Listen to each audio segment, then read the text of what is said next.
I hear, I look over, the baby's laying, they got the baby laying in a chair. So I grabbed the baby. I said, yeah, you all can stay in here, but I'm taking this baby outside.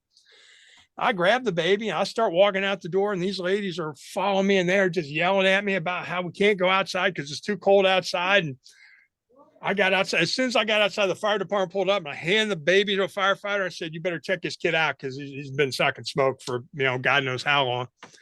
And these ladies yelling at me. And anyway, as it turns out, everybody was okay.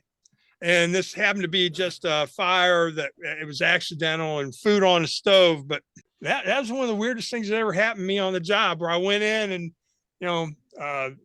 that was kind of nuts. Now, there have been some other things that have happened where, but yeah, that was about the weirdest thing that's ever happened to me that I can talk about. Right. There you go.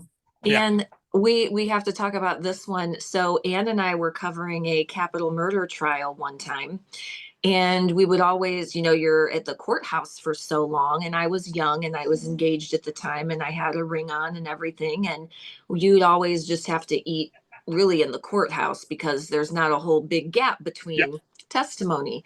So we always ate together. And one day, the defense attorney was walking downstairs, and Ann and I were just sitting there eating, and he was like, "Hey, can I talk to you?" And I feel like I looked at you, Ann, like, am I allowed to talk to him?